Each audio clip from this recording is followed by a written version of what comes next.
오늘은 지난 10일 새로 부임한 김상일 주 시카고 대한민국 총영사를 모시고 이야기 나눠보도록 하겠습니다. 안녕하십니까? 네, 안녕하세요. 네, 먼저 시카고에 오신 소감 한마디 부탁드리겠습니다. 네, 일단 제2동포 언론 중에 가장 중요한 뉴스 매거진에 이렇게 나와서 대담하게 돼서 정말 기쁘게 생각합니다.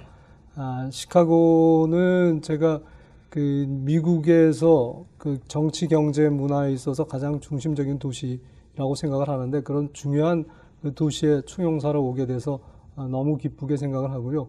그 다음에 동포 사회가 시카고를 포함한 미 중서부 그 동포 사회가 화합을 하고 그 다음에 발전하고 있는 것을 알고 있는데 그런 동포 사회에 오게 돼서 또한 기쁘게 생각합니다. 네. 이 시카고는 미국의 주요 도시면서 또한 오바마 대통령의 정치적 고향이기도 한데요. 이렇게 시카고가 고무되는 시점에서 시카고에 부임하시게 된 데 어떤 의미가 있을까요? 시카고가 그 모두에 말씀드렸듯이 미국 내에서 정치, 경제, 문화로 중요한 도시 역할을 하고 있고 또한 국제 도시로서 위상을 가지고 있는데 그런 시카고에서 한국의 문화, 역사, 그다음에 예술을 알림으로써 한국의 위상을 드높이는 데 일조를 하고 싶습니다. 네네. 저희 뉴스 매거진이 또 미시건주까지 방송이 되고 있습니다. 평소에 미시건에 대해서는 어떤 생각 가지고 계셨나요? 아주 조용하면서도 활동적인 도시라고 생각을 하고 있고요. 또한 제가 생각하기에는 가능한 조속한 시일 내에 디트로이트를 방문해가지고 한인사회도 방문하고 또 거기에 있는 활발히 활동하고 있는 지상사 여러분들도 뵙고 인사를 나누고 싶습니다. 그리고 그분들이 가지고 있는 어떤 애로나 그다음에 희망사항이 있으면 그것을 듣고 가급적 총영사가 내서 지원할 수 있는 방안을 강구해 보도록 하겠습니다. 네. 일단 이렇게 화면으로나마 인사드리게 돼서 저는 반갑게 생각합니다. 감사합니다. 네. 부임 직후에 한인 기관단체들을 예방하셔서 첫 소통의 시간을 가지셨을 텐데요. 한인 동포들의 관심과 바람에 대해서 들으면서 특별히 인상에 남는 부분이 있었습니까? 도착하자마자 한인회, 그다음에 상록회, 상공회의소 등 그렇게 방문을 하면서 그분들이 총영사관에 희망하고 있는 게 뭔지 이런 희망, 그다음에 요구사항들을 들으면서 앞으로 총영사관이 해 나가야 될 방향 같은 거 이런 것을 하나하나 생각하게 됐고요. 거기에 토대해서 조금 더 교민사회에 봉사하는 그런 총영사관이 되도록 노력하겠습니다. 네. 그럼 동포사회와 공관과의 이상적인 관계는 어떤 거라고 생각하십니까? 동포 사회가 자구적으로 일단 노력을 하는 게 중요하다고 생각하고요. 거기에 대해서 총영사관이 지원할 수 있는 거는 최대한 지원하도록 노력을 하겠습니다. 제가 한인회에서도 말씀드렸습니다마는 동포 사회와 그다음에 총영사관은 윈윈의 관계라고 생각하고 서로 플러스가 되도록 열심히 노력하겠습니다. 이제 부임하신 지 일주일 정도 되셔서 어느 정도 실질적인 업무에 착수하셨는지 모르겠습니다만 일리노이주의 운전면허 상호 인정이 쉽지 않은 과제인데 추진 사업에 포함하실 계획이 있으신지요? 운전면허 상호 인증이 어렵다고 하는 거는 이미 이제 지금 말씀하신 것처럼 알려져 있는데요. 허철 전임 총영사께서 상당한 노력을 기울이셨는데 일리노이주 측에서 조금 아직 미진한 부분이 좀 있는 것 같습니다. 그래서 제가 재임 중에 운전면허 상호 인증이 될 수 있도록 최대한 노력을 기울이겠습니다. 네. 이 괄목할 만한 한국 기업들의 성장이 이어지고 있는데요. 중서부 미국 기업과 한국 기업들 간의 상호 협력 기회 창출에 대한 아이디어나 계획도 있으십니까? 시카고뿐만 아니라 디트로이트에도 이제 우리 기업들이 많이 나와 있어서요. 우선 진출해 있는 우리 기업들하고 긴밀하게 협의를 해서 애로사항이나 이런 것도 파악을 한 후에 우리 기업, 그 다음에 진출하고자 하는 기업이 있다면은 그 기업의 희망사항 등을 파악한 후에 미 중서부에 있는 미국 기업들하고의 연계를 하는 방안을 검토해 보겠습니다. 하지만 아직 구체적인 방안을 세우고 있는 건 아니기 때문에 차근차근히 준비하도록 하겠습니다. 네. 이 시카고 총영사관의 관할 지역이 13개 주나 되는데요. 네, 아마 그렇습니다. 미국에서 최대로 많은 걸로 알고 있는데 그만큼 또 바쁘고 업무도 많으시겠죠. 한편으로는 참 행운이라고 생각합니다. 저는 몸으로 열심히 돌아다니면서 뛰는 데는 상당히 익숙해 있기 때문에 제가 재임 기간 중에 가능하면은 13개 주를 다 둘러보고 가서 인사를 드릴 수 있는 기회가 되기를 희망하고 있습니다. 새 행정부의 대미 외교 정책의 기조는 어떻습니까? 새 행정부는 가장 큰 걸 실내 외교라고 지금 박근혜 대통령님께서 천명하고 계시고요. 실내 외교. 네. 네. 그리고 5월 초에 미국을 방문하면서 한미 관계, 그다음 한미 동맹이 한 단계 더 성숙하고 원숙한 관계로 발전했다고 생각합니다. 그래서 북핵 문제, 북한 문제를 비롯한 모든 대외 문제에 있어서, 국제 문제에 있어서 양국이 긴밀히 협의하고 그 튼튼한 안보 동맹을 유지하는 아주 중요한 축을 이루고 있다고 생각합니다. 네네. 이제는 총영사님에 대해서도 좀 알고 싶은데요. 프로필을 보니까 1985년도에 외무부에서 근무를 시작하셨어요. 처음부터 외교관에 대한 청운의 꿈을 품고 시작하신 건가요? 시작할 당시만 해도 외교관이 정확히 어떤 모습인지 어떤 일을 하는지를 알았던 건 아니라고 생각합니다. 하지만 해외에서 혹시 내가 기여할 수 있는 부분이 있지 않을까. 우리나라의 이미지를 해외에 알리고 그다음에 우리나라의 문화든 예술이든 우리 국력을 해외에 알리는데 도움이 되지 않을까 하는 생각에서 외교관을 시작하게 됐던 것 같습니다. 어떤 외교관이 되기를 꿈꾸셨나요? 개인적으로는 성실한 외교관, 그 다음에 정직한 외교관, 그 다음에 어떻게 보면 신뢰받는 외교관, 네. 이런 외교관이 되고 싶었고요.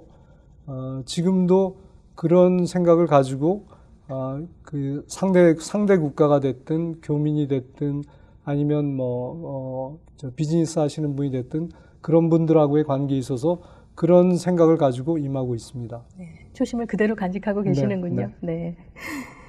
총영사님 프로필에 또 보면은 초기에는 유럽과 남미 국가 등에서 근무를 하셨던데 미국과는 분위기가 어떻게 다른지.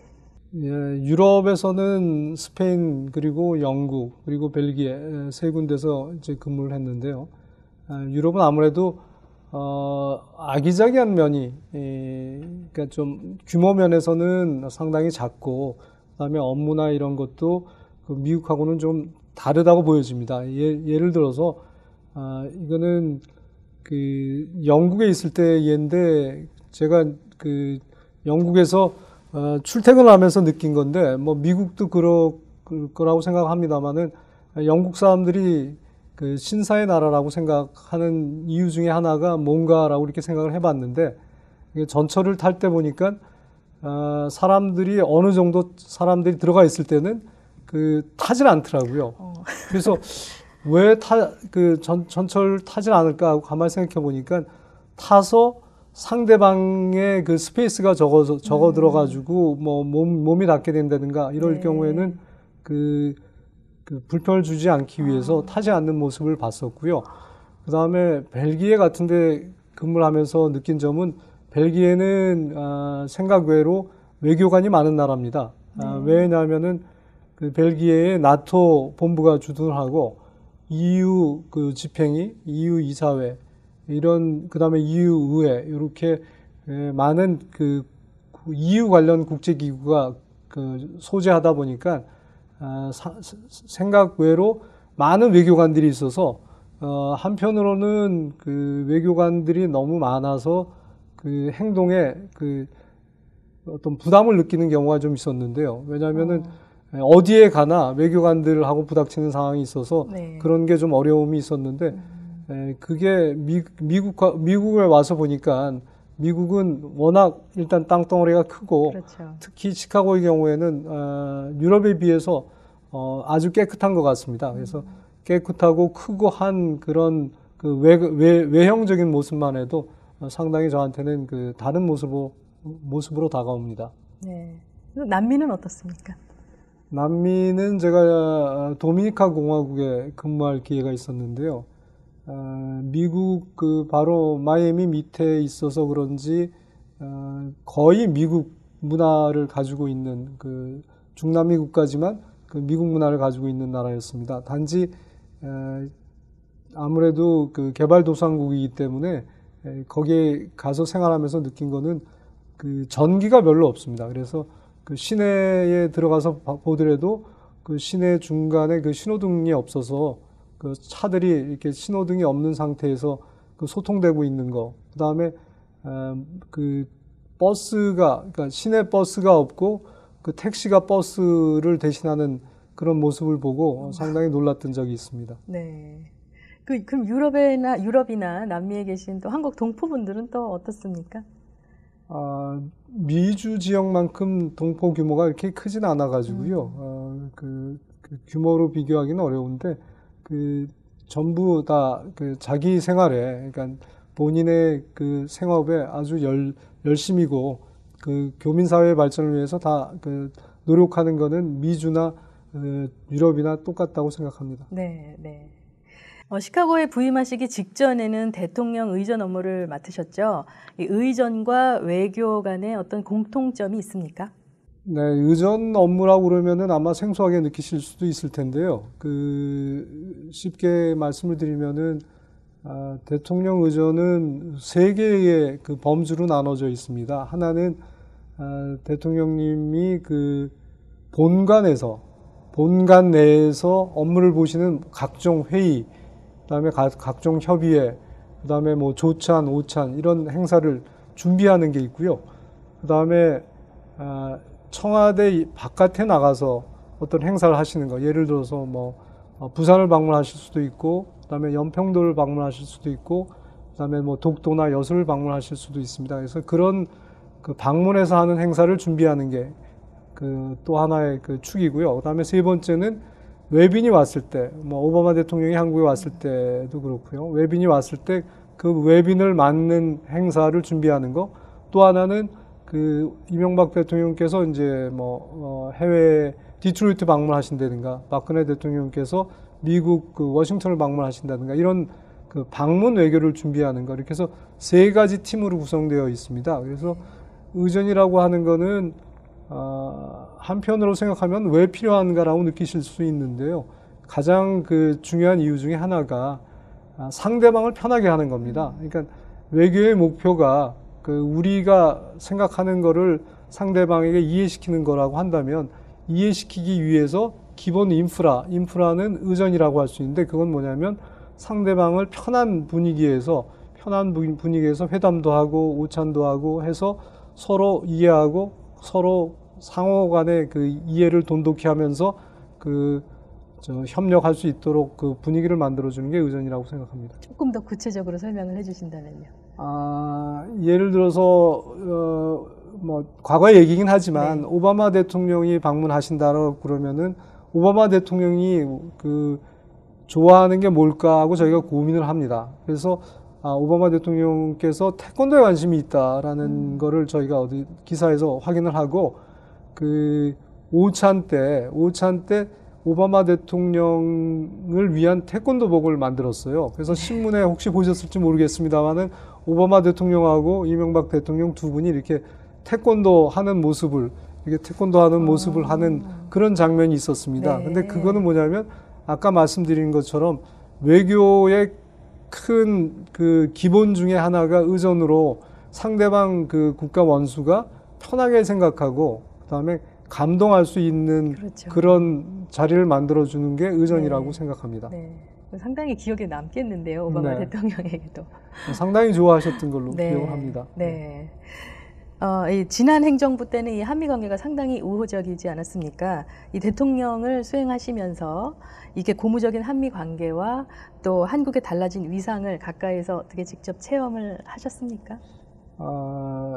한미 관계가 돈독한 가운데서 이명박 대통령이 이제 미국을 방문했을 때의 그 대접이나 그다음에 상하원 연설을 하시지 않으셨습니까? 그런데 박근혜 대통령께서 그 미국을 방문하자마자 첫 번째 방문해서 그 그 상하원 합동 연설을 한 것은 참 의미가 있고 미국이 우리나라를 보는 시각이 많이 달라졌다는 것을 느낄 수 있었습니다. 네.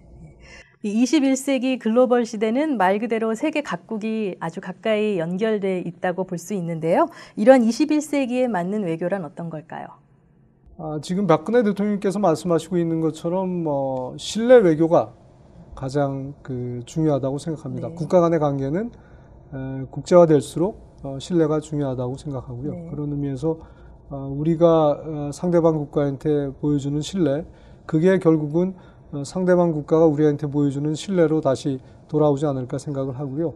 또 하나 공공외교가 중요하다고 생각합니다. 공공외교라고 하는 거는 지금까지는 정부를 대상으로 외교를 펼쳤다면 공공외교는 정부뿐만 아니라 현지에 있는 국민까지를 대상으로 하는 외교를 의미합니다.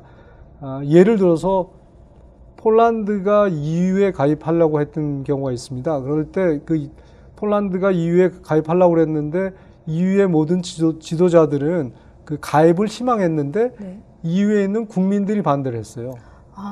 그래서 폴란드의 EU 가입이 지지부진하고 있었는데 네. 왜 그러냐면 EU 국민 입장에서는 폴란드가 EU에 가입하면 폴란드에 있는 국민들이 와가지고 자기네 직업을 총소든 이런 직업을 가져가지 않을까 하는 것 때문에 우려해서 EU에 있는 정치 지도자들은 찬성하는 반면에 국민들이 반대를 했습니다. 그런데 폴란드가 소위 공공외교를 한 거죠. 그러니까 어떤 정치 지도자뿐만 아니라 EU 국민들을 대상으로 계속 홍보도 하고 그렇지 않다 하는 통계 자료도 보여주고 해서 결국은 EU 국민도 이해를 한 겁니다. 네. 그러니까 그게 제가 말씀드리는 공공외교라고 생각을 하는데 네. 우리도 지금까지는 정부나 그러니까 행정부나 의회 쪽 인물을 대상으로 외교를 많이 했었는데 앞으로는 정부 그다음에 의회뿐만 아니라 미국민을 대상으로 하는 문화 외교가 될 수도 있고요.